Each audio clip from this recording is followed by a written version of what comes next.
Next theorem 10.9 chapter 10 9th class math angles in the same segment of a circle are equal. ये prove करना। ਹੁਣ segment ਕਿਹਨੂੰ ਕਹਿੰਦੇ ਇੱਧਰ ਆ ਮਾਈਨਰ ਸੈਗਮੈਂਟ ਬਣ ਰਹੀ ਹੈ ਪੀ ਕਿਊ ਕੋਡ ਆ ਇਹ ਸਰਕਲ ਨੂੰ ਦੋ ਪਾਰਟਸ ਦੇ ਵਿੱਚ ਵੰਡਦਾ ਕੋਈ ਜ਼ਰੂਰੀ ਨਹੀਂ ਇਹ ਇਕੁਅਲ ਹੋਣ ਤੇ ਆ ਜਿਹੜੇ ਪਾਰਟਸ ਹੈਗੇ ਨੇ ਆ ਜਿਹੜੇ ਰੀਜਨ ਆ ਇਹਨਾਂ ਨੂੰ ਸੈਗਮੈਂਟਸ ਕਹਿੰਦੇ ਇੱਕ ਉੱਪਰ ਬਣ ਰਹੀ ਆ ਵੱਡੀ ਮੇਜਰ ਸੈਗਮੈਂਟ ਇਹ ਹੈ ਮਾਈਨਰ ਸੈਗਮੈਂਟ ਇਹ ਮੈਂ ਪਿੱਛੇ ਡਿਟੇਲ ਨਾਲ ਤੁਹਾਨੂੰ ਸਮਝਾਤਾ ਐਂਗਲ ਪੀ ਏ ਕਿਊ ਤੇ ਐਂਗਲ ਪੀ ਸੀ ਕਿਊ ਆ ਦੋ ਸੈਗਮੈਂਟਸ ਤੇ ਕੋਣ ਬਣ ਰਹੇ ਨੇ ਮੇਜਰ ਸੈਗਮੈਂਟਸ ਤੇ ਪੀ ਬੀ ਸੀ ਏ ਕਿਹੜੀ ਸੈਗਮੈਂਟ ਲਈ ਹੈ P Q C A of a circle having centre O P Q is the chord of a circle P Q इहदा कॉर्ड हैगा ये गिवन हो गया प्रूव की करना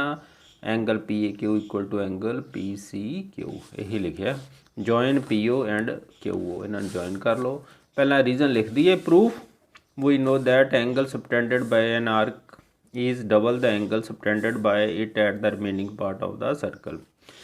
ਜਿਹੜਾ ਇੱਥੇ ਐਂਗਲ ਬਣਦਾ ਪਿਆ ਪੀ ਏ ਕਿਊ ਇਸ ਐਂਗਲ ਦਾ ਹਾਫ ਹੁੰਦਾ ਜਾਂ ਉਲਟ ਕਹਿ ਲਓ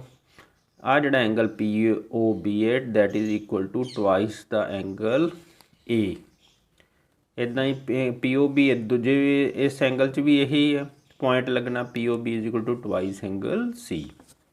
ਦੇਅਰਫੋਰ angle P O Q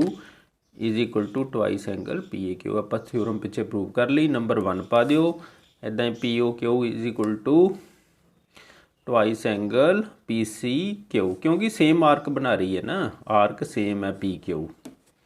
from 1 and 2 twice angle P A Q is equal to twice angle P C Q क्योंकि लैफ्ट हैंड साइड बराबर है 2 ना 2 कट दो therefore angle P A Q is equal to angle P C Q hence angles in the same segment of a circle are equal theorem 10.9 angles in a semi circle is a right angle a semi circle मैं हथ नीचे dotted बनाता ताकि तुहानूं समझ आ जाए आ semi circle उपर ये जोड़ा भी एंगल बनेगा जे पी के ओ क्यू डायामीटर है डायामीटर जोड़ा हमेशा सेंटर चो कॉर्ड पास करदा उहनूं डायामीटर कहते हैं ये उपर जोड़ा भी एंगल बनेगा चाहे इत्थे बना लो ये सर्कल ते और आर्क पी क्यू होनी चाहिए है सैमी सर्कुलर आर्क होनी चाहिए तो हमेशा राइट एंगल ही होएगा 90 डिग्री का ही होएगा ये प्रूव करना now P Q is the diameter of circle hence Q A P is the semi circle and angle A is on the segment of Q A P जोड़ा angle है Q A P segment दे विच बन रहा है हुण इत्थे arc आपां पी क्यू लै रहे हैं मैं तो इनू रफली बनाता ताकि तुहानूं समझ लग जाए to prove angle P A Q is equal to 90 degree we know that the angle subtended by an arc P Q जड़ी है is double the angle subtended by it at the remaining part of the circle ये आप theorem की है यदा मतलब की हो गया twice angle P A Q के बराबर आ पी ओ क्यू के एंगल के बराबर but angle P O Q की है स्टेट एंगल है स्टेट एंगल मतलब 180 डिग्री का कोण बना रहा है therefore angle P O Q is equal to 180 degree therefore twice angle P A Q आ गया 180 डिग्री के बराबर क्योंकि पी ओ क्यू ने 180 लिख सकते हैं एंगल पी ए के 180 इनू नीचे लै जाओ बाय 2 कट दो 90 degree hence angle in a semi circle is 90 degree बच्चों थ्योरम 10.9 हैगी थ्योरम 10.9 उपर आपां कीती है ये वखरा रिजल्ट आपां प्रूव किया angle in a semi circle is a right angle ये पेज 180 ते ही है तुहाडी बुक दे विच इत्थों कट लो 10.9 नूं कट दिओ theorem 10.10 page 180 9th class math if a line segment joining two point subtend equal angles at other parts lying on the same side of a line a line segment आपां एक draw करती ਉਹਦੀ ਇੱਕੋ side ਤੇ ਅਗਰ ਦੋ angle ਬਣਦੇ ਪਏ ਨੇ ਜਿੱਦਾਂ ਐਂਗਲ ਸੀ ਤੇ ਐਂਗਲ ਡੀ ਬਣਦੇ ਪਏ ਨੇ ਅਗਰ ਇਹ ਜੇ ਇਕੁਅਲ ਹੋਣ ਕੰਟੇਨਿੰਗ ਆਰ ਇਕੁਅਲ ਨਾਲ ਲਿਖਿਆ ਹੋਇਆ ਉਹਨੇ ਆਰ ਇਕੁਅਲ ਐਂਗਲ ਜੇ ਇਕੁਅਲ ਹੋਣ ਤਾਂ A B C D C ਇੱਕੋ ਹੀ ਸਰਕਲ ਤੇ ਲਾਈ ਕਰਦੇ ਨੇ ਆਰ ਕੌਨਸਾਈਕਲਿਕ ਇੱਕੋ ਸਰਕਲ ਤੇ ਲਾਈ ਕਰਨ ਨੂੰ ਕੀ ਕਹਿ ਦਿੰਦੇ ਆ ਕੌਨਸਾਈਕਲਿਕ ਪੁਆਇੰਟਸ ਲੋ two equal angle A C B and A D B on the same side of line segment A B ये दिते हुए ने आप प्रूव करना A B C and D are concyclic ਹੁਣ ਅਸੀਂ ਕੀ ਕਰਨਾ, ਇਹਨੂੰ ਪ੍ਰੂਵ ਕਰਨ ਤੋਂ ਪਹਿਲਾਂ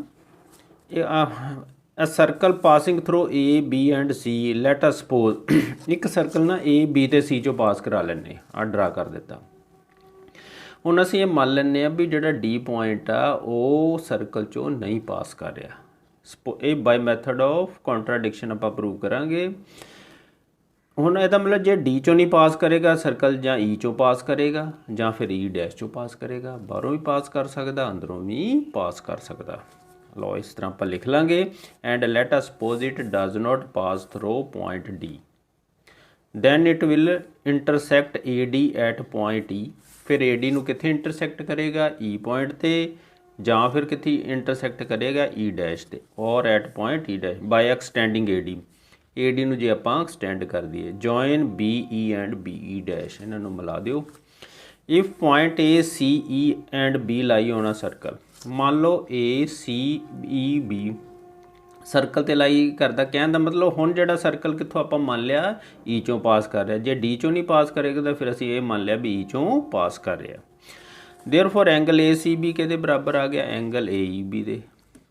angles in the same segment of a circle ਆਪਾਂ ਪਹਿਲਾਂ ਪ੍ਰੂਵ ਕੀਤਾ, ਇਹਨੂੰ ਨੰਬਰ 1 ਪਾ ਲਓ। But angle ACB equal to angle ADB, ਇਹ ਗਿਵਨ ਦਿੱਤਾ ਹੋਇਆ ਸਾਨੂੰ। Angles in the same segment of a circle, ਇਹਨੂੰ ਨੰਬਰ 2 ਪਾ ਲਓ।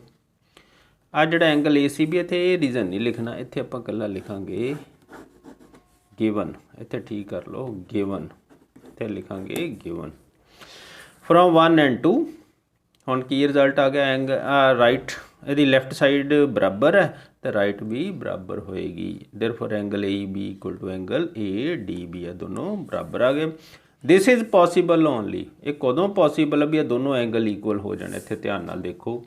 AEB ADB ਦੇ ਬਰਾਬਰ ਕਦੋਂ ਹੋਏਗਾ,